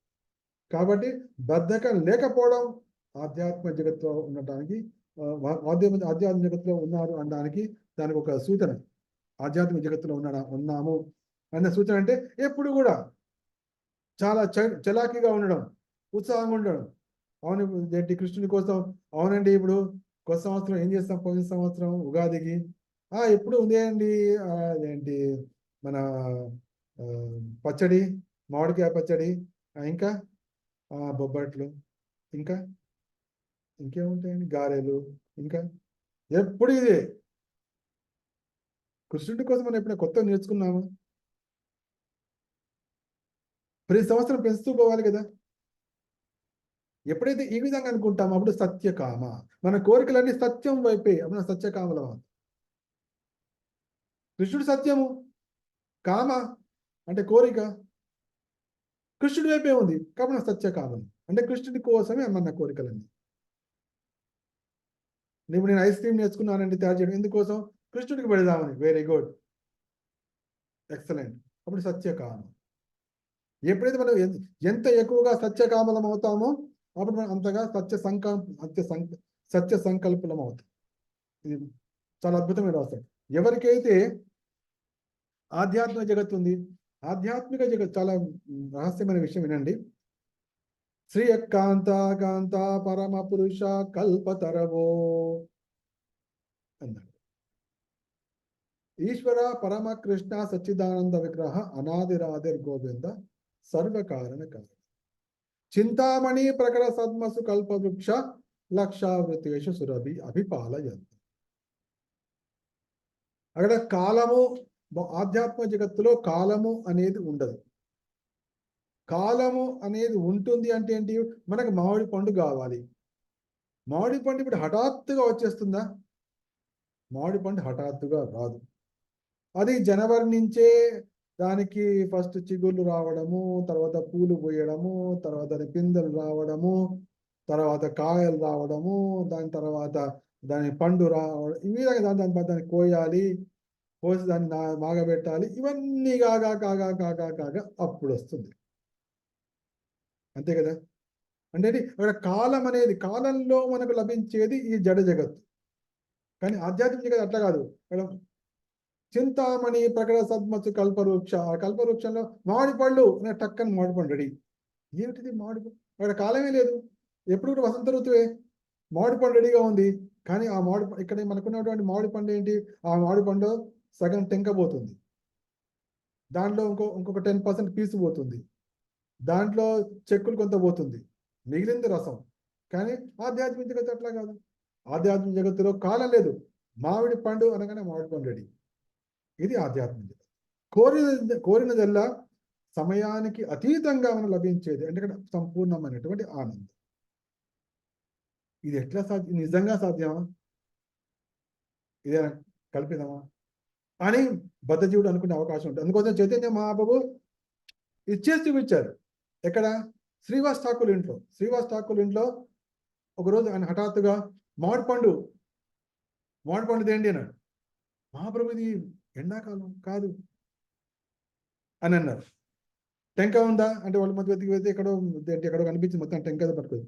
ఆ టెంక తీసుకున్నారు, ఆ శ్రీవాసంలో పాతి పెట్టడమే తడవు కాదు, టకటకటకటగా చెట్టు వచ్చేసింది, పెరిగిపోయింది, కాయలు వచ్చినాయి, పండ్లు వచ్చినాయి, అందరూ అక్కడక్కడగా తినేశారు. ఇది ఆధ్యాత్మిక జగత్తు. అంటే భౌతిక జగత్తులో కూడా ఆధ్యాత్మిక జగత్తు. ఎప్పుడైతే మనం ఆధ్యాత్మిక జగత్తు యొక్క చర్చ నిరంతరము చేస్తుంటామో అప్పుడే భౌతిక జగత్తులో కూడా ఆధ్యాత్మిక జగత్తు యొక్క ఆనవాళ్ళు, అనుభవాలు ఇక్కడ తప్పకుండా కలుగుతాయి. ఇది అందరూ ప్రయత్నించాలి. ఎప్పుడైతే ఆధ్యాత్మిక జగత్తు లక్షణాలకి మనం ఇక్కడ రావాలి అంటే ఆ ఆధ్యాత్మిక జగత్తు యొక్క సాంగత్యాన్ని మనం ఇక్కడ పొందాలి. ఆధ్యాత్మిక జగత్తు యొక్క చర్చలు మనం ఇక్కడ చేయాలి. అప్పుడు నిశ్చయంగా ఈ జడ జగత్తులో కూడా మనకు ఆధ్యాత్మిక జగత్తు యొక్క లక్షణాలు కనిపిస్తాయి. ఆధ్యాత్మిక లక్షణాలు ఏంటి అనుకున్నాం? జడత్వం లేకపోవడం ఆధ్యాత్మిక జగత్తు లక్షణం, ముసలితనం లేకపోవడం ఆధ్యాత్మిక జగత్తు యొక్క లక్షణం, శోకం లేకపోవడం ఆధ్యాత్మిక జగత్తు యొక్క లక్షణము, సంకల్పాలు నెరవేరడం ఆధ్యాత్మిక జగత్తు లక్షణం, కోరినవని వెంటనే లభించడం ఎంత అద్భుతంగా ఉంది. మనం చేయాల్సింది ఏమిటి? కేవలం ఆధ్యాత్మిక జగత్తులో ఉండాలి, ఆధ్యాత్మిక జగత్తు చర్చలు చేసుకోవాలి. అది ఎక్కడ చేయగలం మనం? అది మహానుభావుల సాంగత్యంలోనే చేయాలి. అయితే ఇక్కడ ఈ రోజు ఉన్నటువంటి భాగవతం యొక్క చర్చలో మనది ఏమిటంటే ఆ నాభి మహారాజుకి జన్మించినటువంటి వృషభదేవుడు అష్టమి మేరు దేవ్యాంతు నాభే జాత వృత్తం, ఆ 8వ అవతారంలో మేరుదేవి గర్భంలో జన్మించిన వృషభదేవుడు చాలా సాక్షాత్తుగా భగవంతుడు అయినప్పటికీ కూడా ఈ జగత్తులో ఏ విధంగా తపస్సు చేయాలి అనే విషయాన్ని మనకు దర్శింపజేశాడు. ఎప్పుడైతే తన తండ్రి గారు వానప్రస్థానం స్వీకరించి వెళ్ళిపోయారో బదరికాశ్రమానికి, అప్పుడు ఆయన బ్రాహ్మణుల ఆశ్రయం ఆదేశాల అనుసరించి, వాళ్ళ యొక్క ఆశీస్సులు అనుసరించి ఆయన గృహస్థ జీవనాన్ని గడిపాడు. అంటే ఏంటి? తన క్షత్రియునిగా కార్యక్రమాలు చేస్తూనే బ్రాహ్మణుల యొక్క ఆదేశానుసారం జీవితాన్ని కలిపి ఆయన జయంతి అనే కన్యను వివాహం చేస్తున్నారు. ఆ జయంతి కన్య ఎవరో కాదు, సాక్షాత్తుగా ఇంద్రుడి ద్వారా ఇవ్వబడినటువంటి ఒక ఉత్తమురాలు. ఇంద్రుడు మనం అది కూడా చర్చించాం. ఒకసారి ఈర్ష్య కలిగింది వృషభదేవుడి మీద ఇంద్రుడికి. కానీ అప్పుడు ఎప్పుడైతే వృషభదేవుడు తన ప్రభావాన్ని చూపించాడో అప్పుడు ఆయనకు వెంటనే అర్థమైపోయాడు. అప్పుడు ఒక కన్యని ఇచ్చాడు, ఆయన ఈ కన్యని వివాహం చేసుకో, ఈమె నీ కార్యంలో ఈమె చక్కగా తోడ్పడుతుంది, నీకు కావాల్సిన అన్ని కార్యక్రమాలు నెరవేరితే అని కానుకగా ఇచ్చాడు. ఒక వరంలాగా కానుకలాగా ఇచ్చాడు. వివాహం చేసుకున్నారు. చేసుకుని ఆ వృషభదేవుడు జయంతి దంపతులకు వృషభదేవునితో సమానంగా శక్తి సామర్థ్యాలు ప్రభావాలు కలిగినటువంటి 100 మంది సంతానం కలిగారు, 100 మంది పుత్రులు కలిగారు, మహానుభావులు. వాళ్ళందరిలో జ్యేష్ఠుడే భరతుడు. ఆ భరతుడి యొక్క చర్చనే మనది. ఆ భరతుడికి 3 జన్మలు ఎట్లా వచ్చాయి?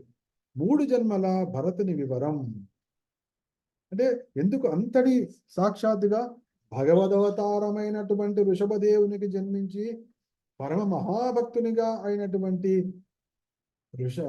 భరతునికే 3 జన్మలు వచ్చాయి అంటే ఇది కొద్దిగా గంభీరంగా ఆలోచించవలసినటువంటి విషయం.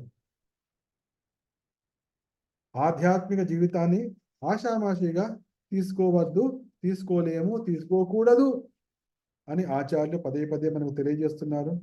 సాక్షాత్తుగా నారదుల వారు తెలియజేశారు. తర్వాత ఇక్కడ వృషభదేవుని గర్భాన జన్మించినటువంటి భరతుని కూడా. ఆ భరతుని కథలోకి వెళ్ళే ముందర వృషభదేవుని గురించినటువంటి కొద్దిగా చర్చ చేసి మనం దాంట్లోకి వెళ్దాం. అది మన విషయం. అందుకోసం వృషభదేవుడి ముందర కొద్దిగా మనం ఆయన తండ్రి గారు అయినటువంటి నాభి మహారాజు కూడా చర్చించాం. ఆయన ఎంతటి వాత్సల్య భక్తితోటి ఆయన ఎంత జన్మను సాఫల్యం చేసుకున్నాడో, బ్రాహ్మణుల పట్ల అనురాగంతో ఉన్నాడు. మనం ఇవన్నీ కూడా మనం చక్కగా విన్నాం. ఎందుకంటే బ్రాహ్మణుల పట్ల మన హృదయంలో ఒక ప్రత్యేకమైన స్థానం ఉంది.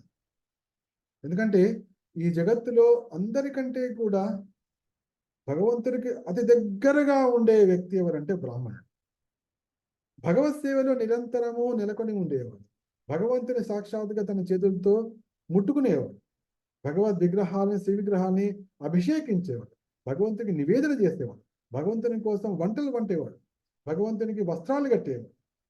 ఈ విధంగా అంటే బ్రాహ్మణుడికి మించినటువంటి అందుకోసం భూసురులు వాళ్ళు. అందుకోసం వాళ్ళకి భూసుర అంటే సురులే వాళ్ళు. ఎందుకంటే వాళ్ళు దివ్య గుణాలన్నీ చోటు చేసుకుని ఉంటాయి కాబట్టి వాళ్ళు భూసురులు, భూమిలో చరించేటువంటి దేవతలు భూసురులు. సో ఆ విధంగా వాళ్ళిద్దరికీ చక్కటి 100 మంది పిల్లలు కలిగారు. దాంట్లోనే జ్యేష్ఠుడు ఉత్తమ గుణ సమన్వితుడైనటువంటి భరతుడు. ఆ భరతుని పేరు మీదనే ఈ ప్రాంతానికి భారత వర్షము, ఇప్పుడు మనం భారత్ అని పిలుస్తాం, ఇండియా కాస్త పోయి భారత్ అని వస్తుంది. ఆ భారతం అంటే భరత మహారాజు నుంచి వచ్చింది. అంతకుముందు ఇది ఇలావృత వర్షంగా పిలువబడుతుండేది. ఆ ఇలావృత వర్షమే ఇప్పుడు ఈయన వచ్చినప్పటి నుంచి భరత మహారాజు భరత వంశం, భారత భూమి, భారత వర్షే భరత ఖండే మేది అని మన మంత్రంలో చదువుతుంటాం. అయితే భరతుని తర్వాత 9 మంది ఈ మహాశక్తిమంతులైన వాళ్ళు. వాళ్ళ పేరు కుషావర్తుడు, ఇలావర్తుడు, బ్రహ్మావర్తుడు, మలయుడు, కేతువు, భద్రసేనుడు, ఇంద్రస్పుకు, విదర్భుడు, కీకటుడు అనేవాళ్ళు 9 మంది. వీళ్ళ 9 మంది తర్వాత ఇంకో 9 మంది ఉన్నారు. వాళ్ళు స్పెషల్. వాళ్ళు నవయోగి, వాళ్ళు యోగీంద్రులు అయిపోయారు. వాళ్ళు ఏమంటే కవి, హవి, అంతరిక్షుడు, ప్రబుద్ధుడు, పిప్పలాయనుడు, అవిహోత్రుడు, ద్రుమిడుడు, చమసుడు, కారభాజనుడు వీళ్ళున్నారు. వీళ్ళైతే పరమ భాగవతుడు. చూడండి ఎంతటి సాక్షాత్తుగా భగవంతుడే, అది కూడా పరమ భాగవతుని పుత్రునిగా జన్మించిన భరతుడికి, వృషభదేవునికి పుట్టినటువంటి 100 మందిలో అందరూ కూడా మహానుభావులు. 9 మంది ఉన్నటువంటి వర్షాలకి వాళ్ళు ప్రభువులుగా అయ్యారు. 9 మంది ఏమో నవయోగింద్రులుగా అయ్యారు. తర్వాత మిగిలిన వాళ్ళందరూ కూడా మహాశక్తిమంతులు. మిగతా 81 మంది కూడా తండ్రి ఆజ్ఞను అనుసరిస్తూ వాళ్ళు చాలా పవిత్రంగా జీవితాన్ని గడుపుతుండేవాళ్ళు. ఈ 9 మంది నవయోగింద్రులు కూడా భాగవత ధర్మ ప్రచారకులు. భాగవత ధర్మం అనేది మానవునికి అనివార్యమైనటువంటిది. మనిషి ఈ జగత్తులో సుఖభాగుడై ఉండి శాంతిగా ఉండి చివరికి భగవత్ ప్రాప్తిని పొందాలి అంటే భాగవత ధర్మమే ఏకైక మార్గం. ఈ భాగవత ధర్మము అందరి హృదయాల్లో ఉంటుంది, కానీ అది నిగూఢంగా ఉంది. కాబట్టి దాన్ని జాగృతం చేసేటువంటి మహనీయులు కాదు. ఆ జాగృతం చేసే మహనీయులనే మనం భాగవతులు. భాగవతుండే వారు భగవత్ కథల ద్వారా, భగవంతుని యొక్క కీర్తన ద్వారా అందరి హృదయాల్లో ఉండేటువంటి ఆ భాగవత ధర్మాన్ని, కృష్ణ ప్రేమని వాళ్ళు జాగృతం చేస్తారు. కాబట్టి వారు సదా వందనీయులు, ప్రాతస్మరణీయులు, అటువంటి మహానుభావులు. అందుకోసం మనకు ఉన్నటువంటి ఆచార్యుల పేర్లను మనం పొద్దున్న లేవని తలుచుకోవాలి. 5 పేర్లను మనకు దీక్షనిచ్చినటువంటి గురువు గారు, తర్వాత భక్తి శ్రీల ప్రభుపాదులు, తర్వాత భక్తి సిద్ధాంత ఠాకూర్లు, తర్వాత గౌరకిషోర్దాస్ బాబాజీ మహారాజులు, భక్తినో ఠాకూర్లు, జగన్నాథ్ దాస్ బాబాజీ మహారాజు, తర్వాత షడ్గోస్వాములు, 69 స్టాకులు, అందరి పేర్లు మనం ప్రాతస్మరణీయులు. పొద్దున్న లేని వాళ్ళందరి పేర్లు తెలుసుకోవాలి. భగవద్ధామాన్ని తెలుసుకోవాలి. భగవద్ధామంలో ఉండే ప్రత్యేకమైనటువంటి లక్షణాలను తెలుసుకోవాలి. తద్వారా మనం సచేతనంగా ఉంటాం, జడత్వంలోకి జారకుండా ఉంటాం. ఈ విధంగా 100 మంది తోటి చాలా ఆనందంగా ఆయన రాజ్యపాలన చేస్తున్నాడు. రాజ్యపాలన చేస్తూ కూడా వృషభదేవుడు సాక్షాత్తుగా భగవంతుడే కాబట్టి అతనిలో ఈ మృత్యు, ముసలితనము, వ్యాధి అనే లక్షణానికి, అంటే జన్మ మృత్యు జరా వ్యాధులకు అతీతంగా ఉండే సంపూర్ణంగా. మృత్యు ముసలితనం అనేది అంటే ఏంటి? భగవంతుడు అంటే మృత్యువుకు, ముసలితనానికి అతీతంగా ఉంటుంది. ఎవరైనా అవును భగవద్ అవతారం అండి అంటే ఆ వ్యక్తిని ముసలివాడై ఉంటే అది భగవద్ అవతారం కానీ అయ్యే ఛాన్స్ లేదు. వెంటనే తీసిపెట్టాను. భాగవతం ప్రకారం ఈ 4 లక్షణాలు ఉన్నవాడు బద్ధజీవుడు. ముసలితనం కానీ, మృత్యువు కానీ లేకపోవడం, వ్యాధి అనేది లేకపోవడం అనేది భగవతత్వం యొక్క లక్షణం. ఎవరికైనా భగవద్ అవతారం అండి కానీ ఇప్పుడు హాస్పిటల్లో ఉన్నారు అంటే అది భగవద్ అవతారం కాదు, అయ్యే ఛాన్స్ లేదు. సామాన్యులందరూ కూడా అతన్ని భగవతత్వంగా అనుకోవచ్చు, కానీ అతను భగవతత్వం అయ్యే అవకాశం లేదు. ఎందుకంటే ఈ జగత్తులో కృష్ణుడు స్పష్టంగా అనిత్యం అసుఖం లోకం ఇమం ప్రాప్తి భజిస్తున్నాం. ఎవరికైతే అనిత్యంగా అనుభూతం అవుతోందో, అసుఖంగా అనుభూతం అవుతుందో అతడు భగవతత్వం అయ్యే అవకాశం లేదు. ఇది మనం తెలుసుకోవాల్సింది. ఒకసారి అంతేకాకుండా ఆయన ఈ 100 మంది పుత్రులు తనకు సహాయపడుతుండగా వృషభదేవుడు చక్కగా ప్రపంచం మొత్తం పరిపాలిస్తున్నాడు. అంతేకాకుండా అన్ని ఆశ్రమాల వారికి మార్గోపదేశం చేయాలి. అది మెయిన్ లక్షణం, అది మెయిన్ ఈ అవతారం యొక్క ప్రయోజనం. అందుకోసము భగవత్ప్రీత్యర్థం ఏ విధంగా యజ్ఞాలు చేయాలి అని సంకల్పించిన వాడే భగవత్ప్రీత్యర్థం ఉన్నటువంటి సమస్త యజ్ఞాలని ఆయన 100 సార్లు చేశాడు. భగవత్ప్రీత్యర్థం 100 యజ్ఞాలు చేయడం కాదు, భగవత్ప్రీత్యం ఉన్నటువంటి సమస్త యజ్ఞాలని 100 సార్లు చేశాడు. అంటే భగవంతుని యొక్క మహిమ చూపించడం కోసం. అవన్నీ కూడా చాలా భక్తి శ్రద్ధలు, తర్వాత శుచి శుభ్రత ఇవన్నీ కలిగినటువంటి బ్రాహ్మణుల ద్వారా, నిత్య యవ్వనులైనటువంటి బ్రాహ్మణుల ద్వారా చక్కగా నిర్వహించారు. ముఖ్యంగా ఆ సమయంలో దేవతలకు కూడా ప్రసాద వితరణ జరిగింది. ఎప్పుడైతే ఆ దేవతలకు కూడా ప్రసాద వితరణ జరిగిందో ఆ ప్రసాద వితరణ ద్వారా ఆ కార్యక్రమం మొత్తం జయప్రదంగా జరిగింది. ఇంకొక ముఖ్య విషయం ఏంటంటే, దేవతలకే వాళ్ళు ప్రసాదం పెట్టారంటే ఆ రాజ్యంలో వాళ్ళు ఇంకెంత ఆనందంగా ఉండొచ్చు, మనం చిన్నగా ఊహించవచ్చు. కాబట్టి వృషభదేవుని పాలనలో ఆ రాజ్యంలో ఉన్న ప్రజలు ఎవరిని కూడా చేయి జాసి అడగలేదు. ఎవరిని కూడా రాజును అడగలేదు, ఎవరిని అడగలేదు. తమ పని తాము చేసుకునేవాడు, తమకు ఆ పనికి ఫలితంగా ఏదో వచ్చేది. కానీ చెయ్యి దాచి మాత్రం ఎవరిని అడగలేదు. దేవతల్ని కూడా వాళ్ళు అడగలేదు. భగవత్ సేవ చేసేవాళ్ళు తప్ప ఏది వాళ్ళు అడిగేవాళ్ళు కాదు. ఎందుకంటే వాళ్ళకి కావాల్సినవన్నీ వాళ్ళకి లభిస్తుంది. ఎందుకంటే వాళ్ళు సత్యకాములు, సత్య సంకల్పులు. వాళ్ళ సమస్త కోరికలు సత్యం వైపే ఉన్నాయి కాబట్టి సత్యకాములు అయ్యారు. కాబట్టి వాళ్ళు సత్య సంకల్పం కాబట్టి ఎవరిని వాళ్ళు చేయి అడిగే ప్రసక్తి లేదు. దేవి దేవుడు ఎవరిని అడిగే ప్రసక్తి లేదు. అంత పరమానందంతో ఉన్నారు. ఒకసారి రాజు యొక్క మెయిన్ లక్షణం ఏంటంటే, రాబోయేటువంటి తన పుత్రులకు ప్రజలను పరిచయం చేయడం రాజు యొక్క లక్షణం. అంటే ప్రజలు ఏ విధంగా ఉన్నారు, వాళ్ళు ఏ విధంగా అనుకుంటున్నారు, వాళ్ళ యొక్క హావభావాలు ఏంటి, లక్షణాలు ఏమిటి అని రాజుగారు తన పుత్రులకు నేర్పించాలనుకుంటారు. అందుకోసం ఒకసారి తన వెంటే తీసుకెళ్ళాడు. ఆ 100 మంది పుత్రులతో పాటు ఆయన బ్రహ్మవార్తలు తిరుగుతూ అక్కడ బ్రహ్మర్ష సభ జరుగుతుంది. అంటే అంటే అక్కడ ఋషిపుంగవులు అనేటువంటి బ్రహ్మర్షులు అంటే వాళ్ళు ఋషులు, దాంతోపాటు బ్రాహ్మణులు.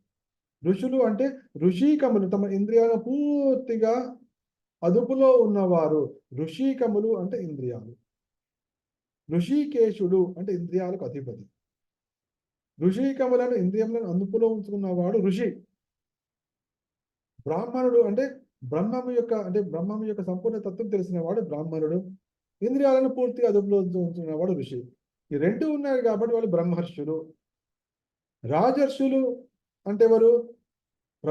ప్రజలను కన్నబిడ్డల వల్ల కాపాడుతూ వారికి ఎటువంటి కీడు జరగకుండా కాపాడేవాడు రాజు, కాబట్టి క్షత్రియ లక్షణం. దాంతో పాటుగా మరి అందరూ ప్రజలను పాలిస్తున్నా అంటే అనేకమైనటువంటి సుఖభోగాలు వస్తాయి రాజుగా, కానీ ఇంద్రియాలను పూర్తిగా నిగ్రహంలో ఉంచుకున్నాడు కాబట్టి ఋషి. అటువంటి వాడు రాజర్షి. అంటే ఏంటి? తనకు వచ్చినటువంటి రాజరికాన్ని భోగించకుండా తనకు వచ్చినటువంటి అధికారంతో అందరికీ రక్షణ కల్పించాడు కాబట్టి వాడు రాజర్షుడు. ఈ రాజర్షి లాంటి వృషభదేవుడు బ్రహ్మర్షులు చేసినటువంటి యజ్ఞ సభలోకి వెళ్ళాడు. అందరూ కూడా సాక్షాత్తుగా మన రాజుగారే వచ్చారని చెప్పి వాళ్ళు అందరికీ ఆనందం కలిగింది. అక్కడ అందరూ యజ్ఞాలు చేస్తున్నారు, చాలా చక్కగా సాగుతోంది. చాలా వాతావరణం కూడా తీర్థస్థానం. ఇంతమంది బ్రహ్మర్షుల సభ అంటే ఎంత అద్భుతంగా ఉంటుంది.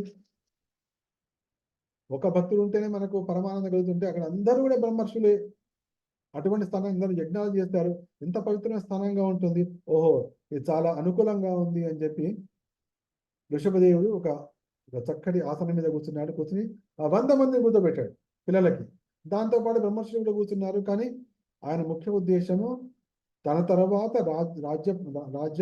రాజ్యాభిషిక్తులు కాబోతున్నటువంటి తన పుత్రులకు సందేశాన్ని ఇవ్వడం ఆయన ముఖ్య ఉద్దేశం అని చెప్పి 100 మందికి చక్కటి ఉపదేశం చేస్తాడు. ఇది చాలా ప్రభావశీలమైన ఉపదేశము, దివ్యమైన ఉపదేశము. ఇది ఎవరికైనా కూడా పరమ మంగళాన్ని చేకూరుస్తుంది, పరమ చక్కటి ఉపదేశం, చక్కటి మార్గదర్శనం చేస్తుంది.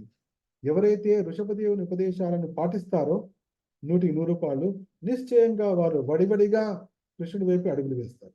ఈ జగత్తులో వారికి దుఃఖం అనేది ఉండదు, ఈ జగత్తులో వారికి శోకం అనేది ఉండదు, ఈ జగత్తులో వారికి అపజయం అనేది ఉండదు. అటువంటి ఆయన మొట్టమొదటి చెప్పింది ఏమిటంటే, నాయన పుత్రులారా, మానవ జన్మ ఉన్నది తపస్సుకే తప్ప భోగం కోసం కాదు. మనిషి చాలా పనులు చేస్తుండొచ్చు, అనేకమైనటువంటి పెద్ద పెద్ద ఉద్యోగాలు చేస్తుండొచ్చు, పెద్ద పెద్ద వ్యాపారాలు చేస్తుండొచ్చు. అయితే వీటి ద్వారా పొందినటువంటి కొంతమంది వేలు పొందొచ్చు, కొంతమంది లక్షలు పొందొచ్చు, కొంతమంది వేలాది కోట్లు పొందొచ్చు. కానీ అందరికీ ఉద్దామని మాత్రం 4: ఆహారము, నిద్ర, భయము, మైథునం. ఈ జగత్తులో ఉండే భోగాలు 4. ఈ 4 తప్ప వేరే భోగాలు లేవు ఈ జగత్తులో. తినడం అనేది ఒక భోగం. అది రోడ్డు మీద తినొచ్చు, ఒక మంచి హోటల్లో తినొచ్చు, లేదా 5 స్టార్ హోటల్లో తినొచ్చు, లేదా ఒక రాజమహల్లో తినొచ్చు. కానీ తినడం ఒకటి, ఆహారం. తర్వాత అంటే ఏంటి? ఇది భోగాల్లో ఒకటి. మొత్తం 4 భోగాలు ఉన్నాయి, దాంట్లో ఒకటి ఇది. రెండవ భోగం ఏమిటంటే నిద్ర. నిద్ర అనేది కూడా భోగం. రోడ్డు మీద పడుకున్నా వాడు నిద్రపోతున్నాడు, పూరి గుడిసెలో కూడా నిద్రపోతున్నాడు, ఒక ఫ్లాట్లో కూడా నిద్రపోతున్నాడు, 5 స్టార్ హోటల్ నిద్రపోతున్నాడు, లేదా రాజమహల్లో రాజు కూడా నిద్రపోతున్నాడు. నిద్ర మాత్రం ఒకటి. పడుకున్నంత వరకే నేను పడుకున్నాను, తర్వాత ఎడిపోతుంది తెలియదు. అంటే అనేక రాజ్యాలు మొత్తం సాధించాడు, వచ్చి మళ్ళీ ఆహారం తింది, మళ్ళీ వచ్చి మళ్ళీ మంచిగా పడుతుంది. అంటే నిద్ర, ఆహారం. నెక్స్ట్ మైథునం. రోడ్డు మీద చేసుకొని ఉండొచ్చు, పూరి గుడిసెల్లో ఉండొచ్చు, ఫ్లాట్లో ఉండొచ్చు, 5 స్టార్ హోటల్స్లో ఉండవచ్చు, రాజమహల్లో ఉండొచ్చు. మళ్ళీ మైథునం ఒకటి. తర్వాత తనకు తాను రక్షణ చేసుకోవడం. ఈ 4 అంటే ఏంటి? జీవుడికి ఉన్నటువంటి భోగాలు 4. ఈ 4 మించినది లేనే లేదు ఈ జగత్తులో. వృషభదేవుడు మొట్టమొదటి చెప్పిందంటే, నాయన ఈ 4 రకాలైనటువంటి భోగాలు మలాన్ని భక్షించే జంతువులకు కూడా లభిస్తుంది. పందికి కూడా లభిస్తుంది. అది మల భక్షణం చేస్తుంది. పందికి కూడా లభిస్తుంది. అది పంది ఆహారం తింటోంది. నువ్వు ఎంత చక్కగా ప్రేమతోటి హల్వా తింటావో అది కూడా అంతే ప్రేమతోటి ఆ మలాన్ని తింటోంది. నీకు దాన్ని తలుచుకుంటే నీకు ఇట్లా ఒళ్ళు కంపరం రావచ్చు, వాంతి రావచ్చు, కానీ ఆనందంగా తింటోంది. దాంట్లో ఆ సుఖం ఉంది. దానికి ఆహారం ఉంది, దానికి నిద్ర ఉంది, భయం ఉంది, మైథునం ఉంది. మలభక్షణం చేస్తే దానికే లభిస్తుంది కదా. మరి నీకు మానవ జన్మ వచ్చిన తర్వాత కూడా నువ్వు కూడా సేమ్ ఇదే విధంగా ఆహారము, నిద్ర, భయ, మైథునాలుగా చేస్తుంటే దానికి అర్థమేముంది నాయన అని దాంతో మొదలుపెట్టారు. కాబట్టి మరి ఏం చేయాలి తండ్రి గారు, నాయన గారు అంటే తపోదివ్యం పుత్రకాయేన సత్వం శుద్ధే యస్మాత్ బ్రహ్మ సౌఖ్యం సమితం. మానవ జన్మలో మనం బ్రహ్మ సౌఖ్యం అంటే ఆత్మ సౌఖ్యాన్ని మనం అనుభవించాలి. దానికోసం తపస్సు చేయాలి. తపస్సు ద్వారా పరమ సుఖం లభిస్తుంది. తపోదివ్యం పుత్రకాయేన సత్వం శుద్ధే, అది హృదయాన్ని శుద్ధిపరుస్తుంది, అనంతమైనటువంటి ఆత్మసుఖాన్ని కలిగిస్తుంది. ఇది గుర్తుంచుకోవాలి. కాబట్టి తపస్సు చేయడం కోసమే మానవ జన్మ ఉంది. ఇప్పుడు మీరు రాజులు కాబోతున్నారు, ప్రపంచాన్ని ఏలబోతున్నారు, అనేక వర్షాలు ఏలబోతున్నారు, సుఖభోగాలు వస్తాయి. కానీ ఆ సుఖభోగాలు పందులకు కూడా దొరుకుతుంది. అందుకోసం కాదు, మనకు స్పెషల్ కార్యక్రమం ఉంది తపస్సు కోసం. తపస్సు చేయడం కోసమే ఈ మానవ జన్మ అని ఆయన చెప్పడం మొదలుపెట్టారు. తపస్సు అనగానే మనకు ఫస్ట్ గుర్తొచ్చేది ప్రభుపాదుల వారి గురువు గారు అయినటువంటి శ్రీల భక్తి సిద్ధాంత సరస్వతి గోస్వామి మహారాజ్ గారు. ఎందుకంటే ఇప్పుడేంటిది, ఎండాకాలం. ఇప్పుడు మన కళ్ళ నిండుగా ఆనందాన్ని కలిగించేది ఏంటంటే మామిడి పండు. మామిడి పండును ఇష్టపడని వ్యక్తి ఈ జగత్తులో ఉండడు. అయితే ఎటువంటి కష్టం లేకుండా చిన్నప్పుడే కేవలం 3-4 ఏళ్ల వయస్సులోనే భక్తి సిద్ధాంత ఠాకూర్లు, విమల ప్రసాద్ ఆ మామిడి పండుని త్యాగం చేసి పడింది. తపస్సు స్వీకరించారు. అంటే ఏంటి, భోగాన్ని స్వీకరించకపోవడమే తపస్సు. భోగాన్ని స్వీకరించకపోవడం తపస్సు. ఆయన ముట్టలేదు తన జీవితకాలం. అది తపస్సు. నేల మీదే పడుకునే 9 సంవత్సరాలు 100 కోట్ల హరినామం చెప్పారు. ఇది తపస్సు. తపో దివ్యం పుత్రకాయేన సత్తం శుద్ధే యస్మాత్ బ్రహ్మ సౌఖ్యం తనంతం. ఇది వృషభదేవుడు తన 100 మంది పుత్రులకు బ్రహ్మర్షుల సభలో చెప్పినటువంటి దివ్యమైనటువంటి సందేశం. ఇందరితో మనం ఈరోజు విరామం ఇద్దాం. ఇవాళ చాలా ఆనందకరమైనటువంటి సబ్జెక్ట్ కూడా వచ్చింది, విషయం వచ్చింది, కథా విషయం చర్చలోకి వచ్చింది. మన భక్తి ఠాకూర్ని కూడా గుర్తు చేసుకున్నాం, వృషభదేవుని గుర్తు చేసుకున్నాం, తర్వాత ఆధ్యాత్మిక జగత్తు వెళ్ళేటువంటి జీవన్ముక్తి యొక్క లక్షణాన్ని కూడా గుర్తు చేసుకున్నాం. చాలా ఆనందంగా ఉంది. తర్వాత వృషభదేవుడు, తర్వాత భరత మహారాజు యొక్క మహిమను కూడా కొద్దిగా ఉంది. ఇంతటితోటి వాటికి విరామం ఇచ్చి మళ్ళీ మనం వచ్చే వారం శ్రీమద్ భాగవతంతరాజుకి జై. నీ సందేహాలు ఉంటే అడగచ్చు. हरे कृष्ण प्रभु जी, प्रणाम प्रभु जी। हरे कृष्ण प्रभु जी, प्रणाम प्रभु जी। जय जयकार।